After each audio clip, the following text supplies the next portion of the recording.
Hello everyone, welcome to wisdom gallery.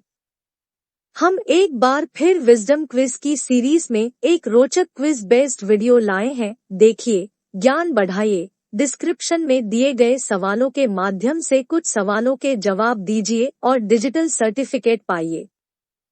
Let's start. बुरे दिनों को कभी याद नहीं करना चाहिए, लेकिन उन बुरे दिनों में मिली हुई सीख को कभी नहीं भूलना चाहिए। साल 2020 में कोरोना महामारी के समय हमने कुछ नए शब्द सुने जो कि उससे से पहले प्रचलित नहीं थे, जैसे कोविड-19, एंटीबॉडी, इम्यूनिटी एवं प्लाज्मा थेरेपी। आज हम बात करेंगे प्लाज्मा थेरेपी की। प्लाज्मा हमारी रगों में खून बनकर दौड़ता है। हमारा खून 4 तत्व से मिलकर बना है: red blood cell, white blood cell, platelet और प्लाज्मा। प्लाज्मा खून का 55% होता है और यह तरल पदार्थ होता है जिसका रंग हल्का पीला होता है। यह 90% पानी है। इसमें प्रोटीन, एंटीबॉडीज एवं एंजाइम होते हैं। प्रोटीन एंजाइम तो आप जानते ही हैं। एंटीबॉडीज हमारी सुरक्षा कवच होती है।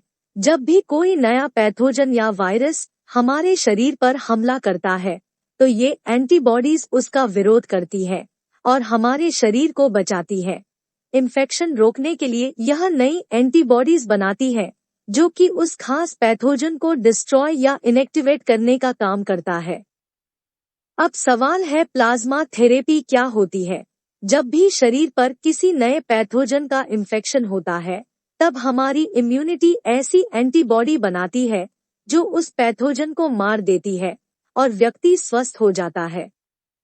फिर स्वस्थ व्यक्ति की एंटीबॉडी वाले प्लाज्मा को किसी दूसरे इन्फेक्शियस यानी कि संक्रमित व्यक्ति को देने से वह बहुत जल्दी रिकवर हो जाता है, क्योंकि उसके शरीर में एंटीबॉडी बनने में वक्त लगता है, लेकिन यह बनी बनाई, जिसे पैसिव इम्यूनिटी कहते हैं, उसे मिल जाती है तो वह जल्द स्वस्थ हो जाता है।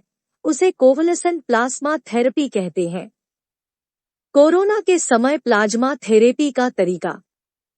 एक कॉन्वलसेंट प्लाज्मा थेरेपी उन रोगियों के प्लाज्मा का उपयोग करती है जो कोविड-19 संक्रमण से पूरी तरह से ठीक हो चुके हैं। इस तरह यह प्रक्रिया आपके शरीर में कोरोना वायरस से लड़ेगी। कोरोना वायरस से संक्रमित लेकिन पूरी तरह से ठीक हो चुके रोगी से प्लाज्मा लिया जाता है। उस रक्त के प्लाज्मा घटक जिसमें सार्स-CoV-2 वायरस के खिलाफ एंटीबॉडी होते हैं को अलग किया जाता है। इस प्लाज्मा को संक्रमित व्यक्ति के शरीर में इंजेक्ट किया जाता है जो वायरस से लड़ेगा और उसे बेअसर कर देगा ताकि वह फैल न सके। Indian council of medical research ने सीपीटी की अनुमति दी थी। 4 अप्रैल 2020 को पहला पेशेंट जो कोरोना संक्रमित था प्लाज्मा थेरेपी से रिकवर हो गया। कोरोना से रिकवर होने के 14 दिन बाद आप रक्तदान कर सकते हैं। एक स्वस्थ व्यक्ति साल में 13 बार 27 दिन के अंतराल पर 400 मिलीलीटर प्लाज्मा दान कर सकता है और रोग के निदान के लिए केवल 200 मिलीलीटर प्लाज्मा की आवश्यकता होती है। इस तरह से एक व्यक्ति 2 लोगों की जान बचा सकता है। इसलिए तो कहा जाता है, रक्तदान महादान। उस समय में लोग धार्मिक भेदभाव से ऊपर उठकर एक दूसरे की मदद कर रहे थे। हजारों मुस्लिम भाइयों ने अपना प्लाज्मा हिंदू भाइयों को दान किया। ऐसा ही बहुत सारा मानवता का अद्भुत संगम था जो भारत देश में कोरोना काल में दिखा और इसे हमें कभी नहीं भूलना चाहिए। तो आप भी मानवता की प्रेमी बनिए, इंसानों की खिदमत कीजिए, खुद भी जागरूक रहिए है और दूसरों को भी करिए। आपने इतना कुछ सीखा है तो कुछ सवालों के जवाब दीजिए। लिंक डिस्क्रिप्शन में दी हुई है और अपने नाम की सर्टिफिकेट पाइए। अगर आप चाहें तो चैनल को सब्सक्राइब भी कर सकते हैं, बिल्कुल फ्री है। शुक्रिया।